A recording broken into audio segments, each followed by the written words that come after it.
they'd be there the next morning. So we had a Commodore aboard because we rated a Commodore because we were flagship. And I guess he didn't want to be hanging around there, so he got the job of escorting 60 LSTs down to New Guinea, get them out of the way, because they need a lot of room the next morning for fighting. Now, an LST isn't that large of a... It's a long ship. It's long, but it has no armament at all. It's not a fighting ship. It's just for carrying... Transporting the stuff. They go right up to the... and everything goes out the front, you know. They're not a fighting ship. So you had guard duty, basically, and just getting them back to New Guinea? New Guinea, Hollandia. Yep. And, let's see, what else? You were talking about... Then on the way back, we stopped at Moritai for 5 days, and every night, the Japs from Halmera Island was only 10 miles away, and they come over just to harass us all night long, just to keep us up. Couldn't get no sleep. So we were glad to get out of that place. We went back to the Lady Gulf. That's where we stayed. How was... Now, did you have a chief in charge of your section, or...? Well, there's always a chief in the engine room at all watches. In the first class, and about 3 machinist thirds, and a couple of firemen that take readings. So how was the chief? Pretty good guy, or...? Yeah, very quiet guy. Yeah, but would he be the guy that taught you, what you ended up knowing? Oh yeah, they were pretty good. If you didn't get your test, they'd make you go for your test, advance your rating. So, you had about 8 guys in the engine room. Of course, you had your lower level, 1 man down there, and the feed pumps, stuff like that. You had about 5 or 6 up on the throttle. That was the main throttle that you steer. And so this was your... What? Everybody had a certain section to take care of. What was it, 4 on, 8 on, 4 4 on and 8 off. But I was on the evaporators at the time, and I had good duty, 4 off, 4 on, and 12 off. Nobody had 4 on and 12 off. We kind of protected that duty. No. That was making the fresh water. Okay. Desalinating or taking the salt out of the... Right. Yeah. And how was that done? Well, there's a battery of tubes. There must be 400 copper tubes on one section, and over here another section. And the seawater is around these tubes. The steam goes through the copper. It heats up the salt water, vaporizes the fresh water. Okay. We could put out 300 gallons an hour, which isn't much. That's why we had to have water hours. In other words, the head at the toilet. At the end of a shift, they were turned on for maybe half hour after a shift, and and after that, they were shut off. And that was it. You had to do your duty. You did your duty. And they take your shower fast. You were telling me a story about whistle. I heard you the other day coming down the hallway whistling away. The wife says he still whistles. Even in the school building I worked for 20 years. There he comes down the hall. There he is, whistling. Well, you were telling me that this didn't fare too well for you. I was on the throttle at that time. The throttle is the main orders from the bridge to open up, RPMs and stuff. And I was whistling away. And I got a tap on the shoulder, and I turned around, and Chief had a solemn look on his face. He wasn't smiling, and he says, there's no whistling in the engine room. It's a big deal.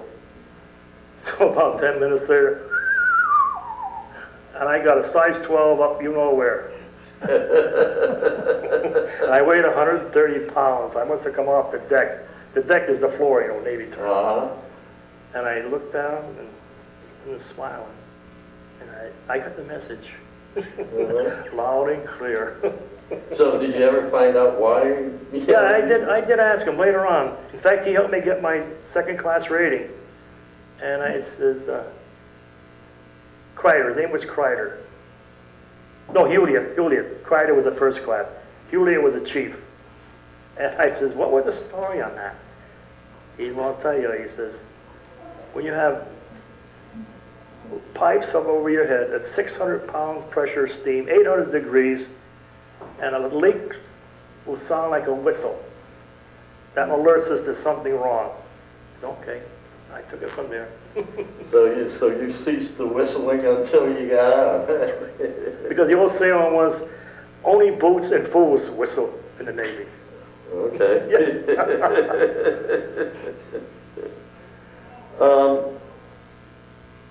Now, after the Philippines, it was very close to the end of the war, wasn't it? Oh, we still had Okinawa, and you still had Iwo Jima. Oh, that's right. Oh, yeah. Okinawa was the last one. The last. Yeah. And that was when the toughest. Yep, basically. that was it. Yep. But, And a lot of people questioned me and said it was inhumane to drop the A-bomb. Mm-hmm. Well, if they hadn't dropped it, I wouldn't be here. Because they had 3,000 suicide planes, they found this after the war, in caves in the mountains of Japan. And if they had sent out 3,000 suicides, there would be no more Third Fleet. Would have been wiped right out. You were that close. That's right. They would have. Mm-hmm. I mean, you can take on a few kamikazes, but when it comes in 400 or 500 a clip, there's no way. I remember reading someplace where Bill Halsey said that was the one thing that he was most afraid of. Yeah. The kamikazes. Yeah. You could deal with the rest of them. Yep. That was our worst engagement, was the Okinawa. And that was, let's see. Well, see, they were set to invade in November of 45. Mm-hmm. That was the plans they only made. And luckily, we didn't have to. Oh, you mean the main island of Japan? Honshu. Yeah. Or Kyushu, one of those two. But they claimed that 1 million people, between the Japs and the Americans, 1 million people would have died that first day.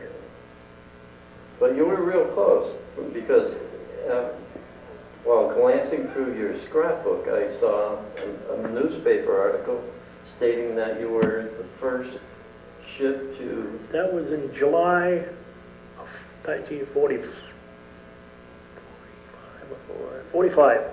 Mm-hmm. July of 45. Around the month.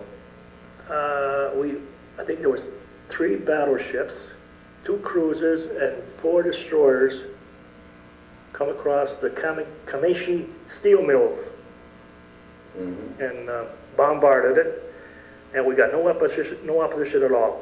No planes, nothing, no shells. We were sent in close to draw fire, but as usual, huh? they didn't take the bait. Mm-hmm. Luckily for us. Yes. And we sunk 3 small ships in the harbor. And the Massachusetts, Indiana, and South Dakota were the 3 battleships that shelled Kameishi steel mills. That was at 12 o'clock noon. I know. 12 noon, yeah. It was the first bombardment of Japanese soil. You were right in the middle. Of course, the Air Force had been bombing them.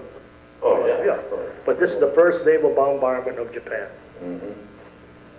And you led MacArthur into the Philippines? Right. You guys were all over the place. I know it, yeah. Unbelievable. Yeah. By the time we finally got to the end of the war, which was August August 15th. 15th, But we didn't celebrate like everybody else in the States, because we were at GQ most of the day, general quarters, because a couple diehards were coming in at us, kamikazes. uh-huh. But they were all shot down before they got within range of us by our CAP, C-A-P. That's what they're called. Planes protecting our fleet all the time. There's always 6 planes protecting the fleet way up. They call that CAP. And so they were there to knock them out. They intercepted them before they shot them all down.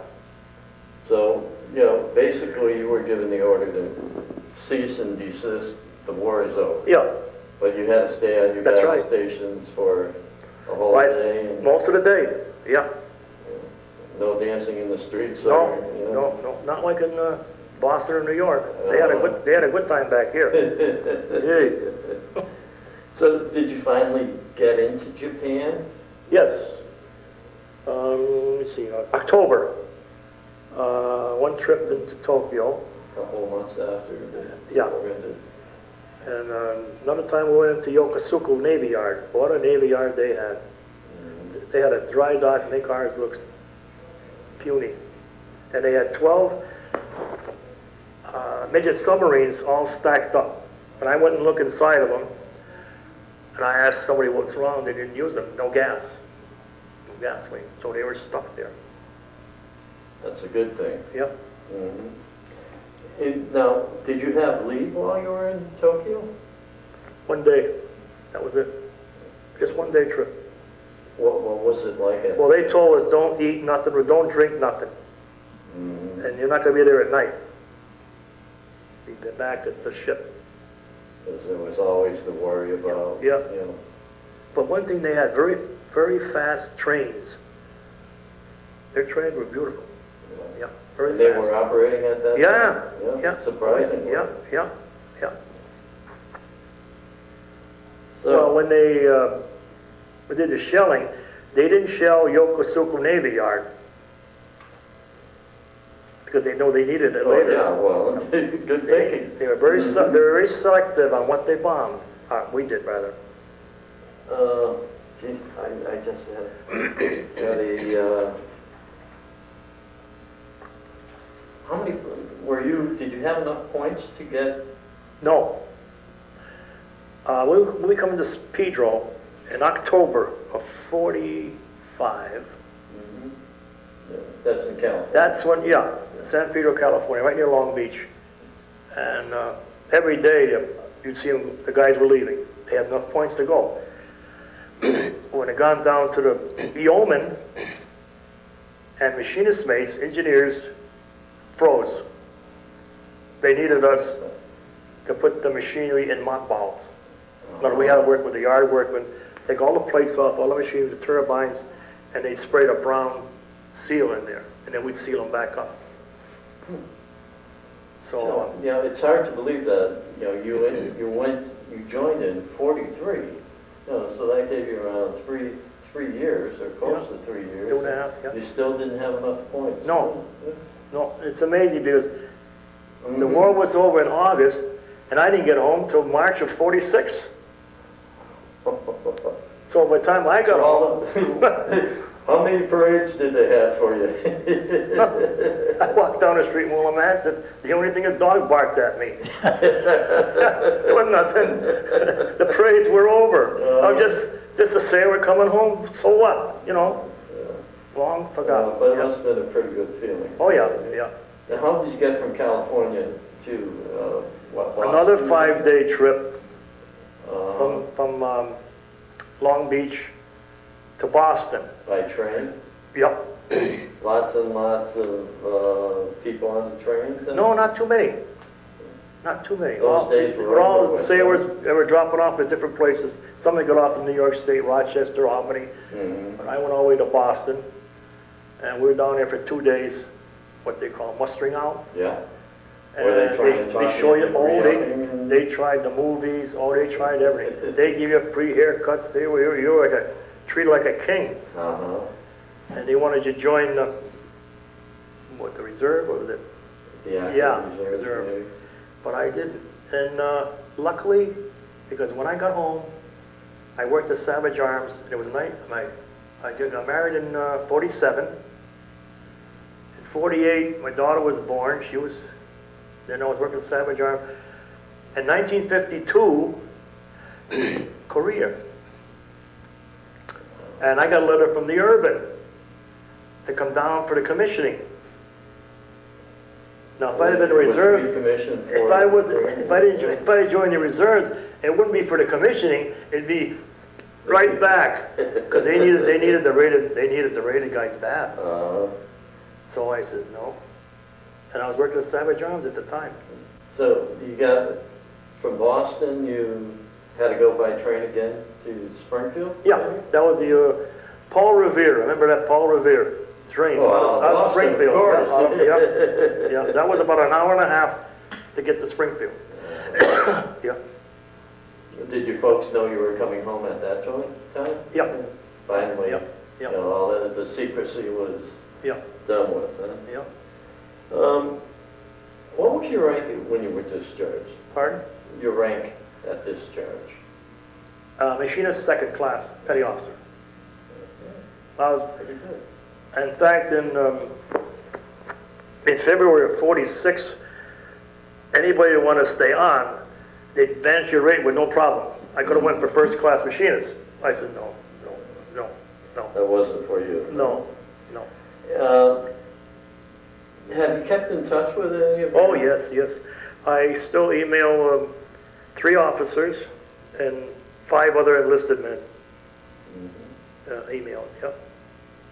And you, But you've I got went to, how many were you in this? 12. Did you say 12?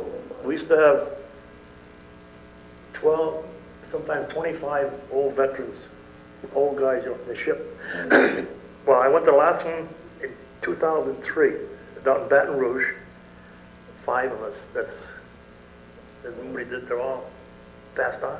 So you probably had the opportunity to see the USS Kidd, was it? Yes, in Baton Rouge. That was one of the ships in our squadron.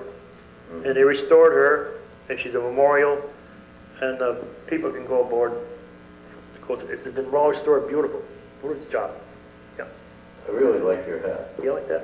Especially the ribbons. Yeah, the ribbons. Those are, could you explain those to us? So this one here. Let me see. This is the Pacific. This is Atlantic. This is Pacific, Asiatic Pacific. This is the Philippine with a bronze star. And this is the Combat for up top side. Uh-huh. Now, what is the difference?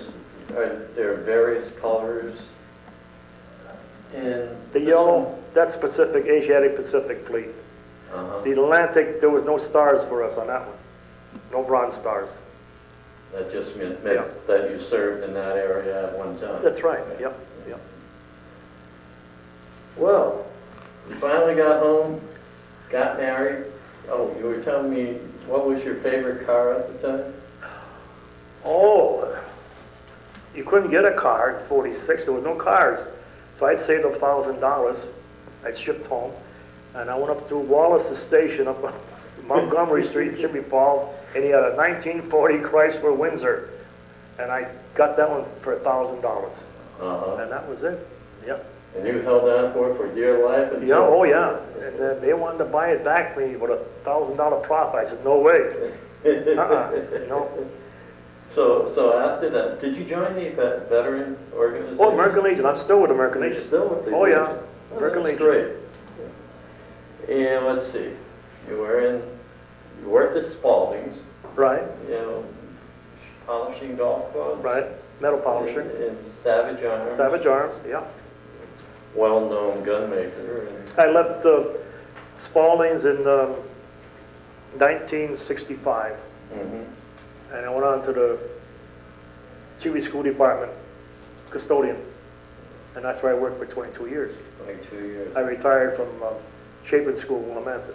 And that's just around, Yep. you know, 5 minutes walk from Oh yes, I used to walk to work. Yeah, walk to work. Yeah. Well, and let's see, your daughter was born, you know, you were saying... She was born in '48. 48? Then I had a son in 1954. And a daughter in 1944. Somebody said it's a long time between drinks. Yeah, but they're all doing good. Oh, that's great. They're all doing good, yeah. Yeah. Well, it's been a wonderful time interviewing you. You know, you really filled in a lot of things. But before we quit, I'd like you to show us a few of the mementos you have and the pictures you have in your scrapbook. Could you do that? Sure, sure. That was 350 feet long,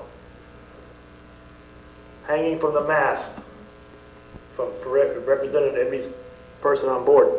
And we all got a foot of it when it was taken down as a keepsake. Was this when you went under the Golden Gate Right, Bridge? that was flying, yep, yep. 300 feet of it. See? That was December 22nd, 1944. Uh-huh. But the war wasn't over yet. We still had to go back out. That wasn't it. And these are That was in Honolulu, Pearl Harbor. 1944 also. Yeah, Uh-huh. yeah. And these things look familiar. Holding Oh, it yeah. on Yep. the river. And there's up here is from the commanding officer. He was quite a skipper, Morgan Slate. And everybody got a Christmas card like this with a ship on it. Oh. And if you had a birthday, you'd get a letter from him. Really? He knew everybody aboard, he knew when their birthday was, and you get a letter. The letter's in there. And you have the official statements of your earning The proof, ribbons. the proof for the bronze ribbon. And we have Urban, the urban. in one of the islands. Crew members. This was taken off of Maine. Am I going too fast here, Harv? This here is amazing. On the way from Okinawa coming home, this was in a passageway. And if you read it, it says, "Do not disturb, this is our voyage home, a log sheet of every day. Do not disturb, because we may need this for future references. We have it in San Pedro, I stole it." Well, you just wanted to make sure it didn't get lost. That was every day coming through, see? Uh-huh. The log. How many miles we went that day. These are some of the crew members that signed, and few As a matter notes. of fact, the other day I saw your personal log, which you kept. Well, yeah, that book is 66 years old. That little black book. We weren't supposed to have it, you know, but Yeah, but I won't squeal. No. And here is, that was in October 1945 in San Pedro. The whole ship's crew. That's half of it. half the crew. That's half of it. And where are you? Let's turn to the next page. I think. Again. Oh, you're the guy with the bright face. Yeah, isn't that amazing how that come out? The sun must have been shining.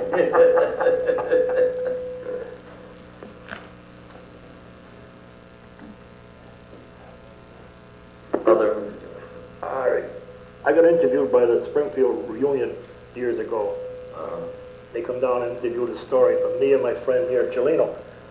He was with me Yeah. from Chicopee. He was on a gun 40. He was on the urban also? Oh yeah, Oh. yeah, yeah. He kept it And he was close to between, his gun was between 2 5-inch. That's how he lost his hearing. Oh, Yeah, all that noise. yeah.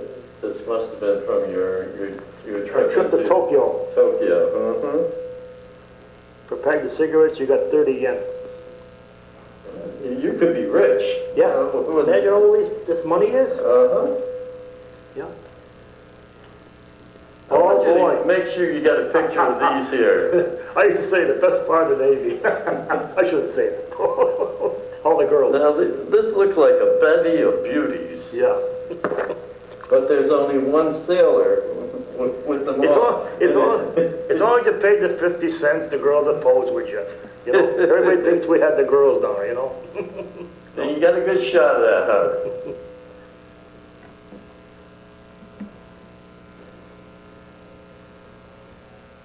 I even have this one's name. I know her name. Her name is Betty Wenazebo. Betty, what is he? That's her name, yeah. I'm not even going to ask if you try to get in touch with her. No. This is the article I was talking about where you were First bombardment. first bombardment of Japan. Great picture of you and must be hand colored. I was 130 pounds. Yeah. And, and I had hair.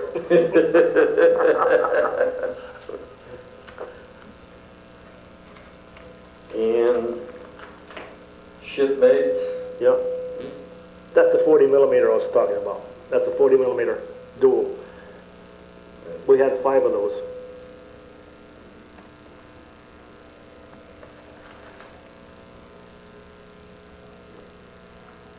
More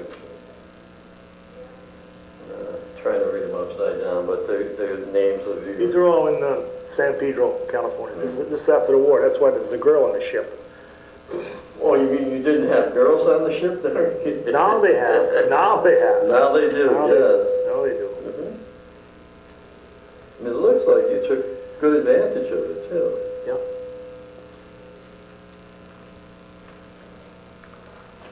This is around the third one I've seen with beer drinking. the word beer on the number of years ago, huh? Oh, yeah. Where did they all go? Pardon? Where did they all go? Yeah. Yeah. Yeah.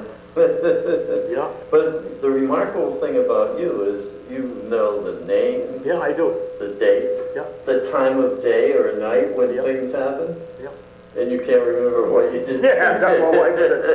It's true. She says, don't make me happen like that last Tuesday. But I can give you all the dates. Uh-huh. Well, I guess it's something about how important things are to you. And these are reunion shots? Yeah, this is a reunion, probably in Buffalo. And all these guys here, these are all members. They've all passed on. Yeah. I just lost this guy last week. What He was a radio man, Herbie Bruce. Yeah. Most of them guys are gone. You gotta keep Now going. this one over here, we got invited down in Norfolk. No, not Norfolk. Newport, Rhode Island. Because the skipper of that ship was from Chicopee. Oh. Yeah. Yeah. So he invited us down to visit for the ship. It was a cruiser. The Moose Burger? Yeah, that's the name of it, Mooseburger. Oh. Yeah, it was a big destroyer, but much bigger than the ones we had. Well, I'll tell you what, Fran, can you think of anything that we haven't talked about that I should have touched on? Well, I guess you got it all. Yeah. Any words of wisdom? Well, my wife says, the way you carried on, you should have been a 20-year man, she says. Because I never let it go. Well, And I still email a lot of the guys in the ship information, you know. I take pictures and send them to them. that's good. Yeah. Somebody has And to they- keep the ball rolling. The last reunion I was in 2003 was in Baton Rouge, and they made me official historian. Because I have all the history. I can tell them Well, every day. You stole some of these. Oh, yeah, yeah. Well, Because I think Jim has the documentary. Everything's in there. well, on behalf of the Veterans Video Project, I want to thank you very much for your interview. You did a great job. And, Thank you, Jim. I just kept quiet, tried to keep quiet. Difficult for me, but, My wife said, when you get started, you don't stop. well, I think we're all set to stop. Thank you very much, friend.